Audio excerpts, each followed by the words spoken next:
All right. Today we're pulling back the curtain on one of the scariest medical emergencies out there, anaphylaxis.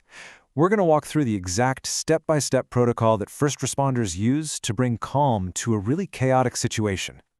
So, what does happen when something as common as an allergy suddenly turns into a life-or-death race against the clock?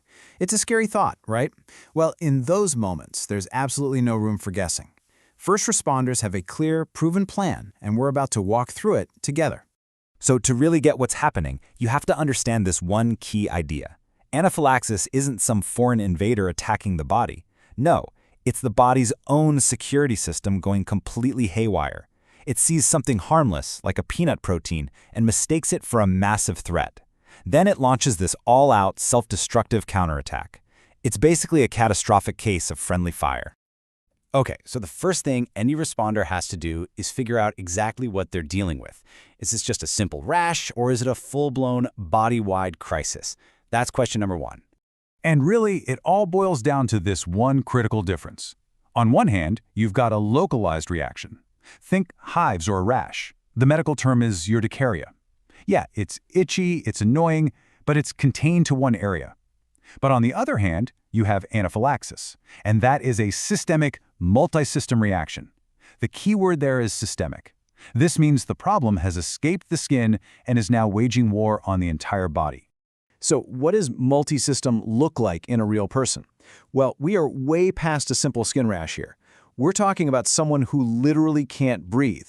You might hear wheezing or a high-pitched sound called stridor. Their tongue and throat can swell up, making it hard to even swallow. Their blood pressure can plummet, sending them into shock. And sometimes you'll see severe stomach pain and vomiting. Any one of these signs, and we're in a completely different ballpark. This is a true life-threatening emergency. All right, so once they've confirmed it's a systemic reaction, the responders switch gears. Now they're detectives, and they're looking for clues, fast. And this is the million-dollar question. What kicked this all off? They're going to ask about the usual suspects right away. Were you stung by a bee? Did you eat anything you're allergic to? Did you just take any new medication? And a really big one is, has this ever happened to you before? Getting that quick history is crucial because it helps confirm what they're seeing and points them in the right direction. Okay, this brings us to the single most important part of this entire protocol.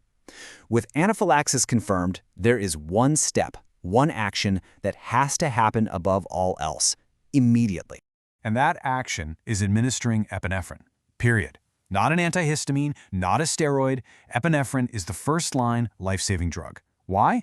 Because it gets to work in minutes, and it directly fights the most dangerous parts of the reaction. It literally opens up the airways so the person can breathe, it raises their blood pressure to get them out of shock, and it puts the brakes on that whole out-of-control inflammatory response. And there's no guesswork with the dosage either. The protocol is super specific. For adults or any kid over 30 kilograms, it's a 0.3 milligram dose. For smaller kids, you cut that in half, 0.15 milligrams. And it always goes right into the muscle of the upper outer thigh. That's the best spot for the body to absorb it as quickly as possible. Now what about this number, 5 to 15? This is absolutely critical. It represents minutes. That's the reassessment window. As soon as that first dose goes in, a timer starts. If in 5 to 15 minutes the patient isn't getting better, they don't wait. The protocol says to give a second dose. It's an aggressive strategy for an aggressive problem because every single second counts.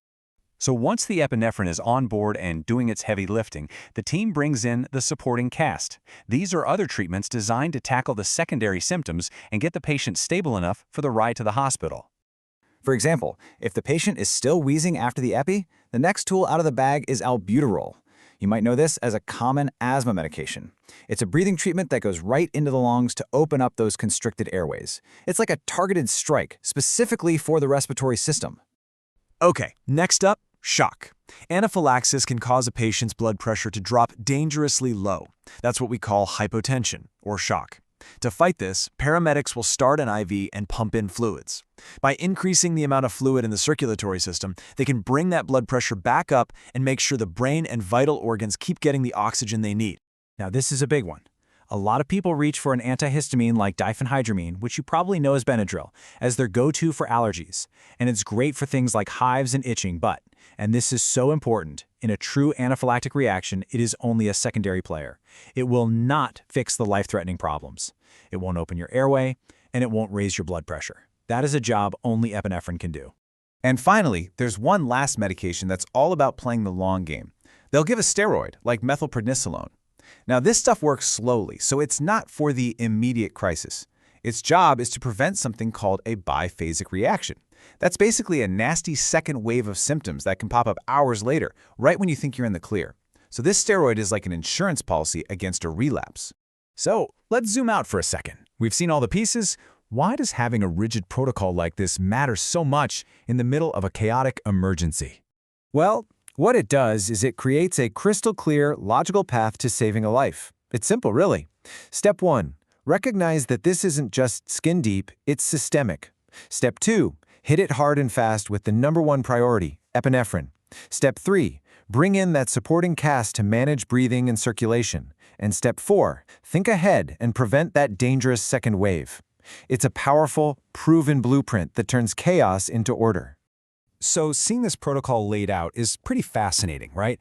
It shows you how professionals use a clear, step-by-step plan to confront a terrifying and sudden crisis.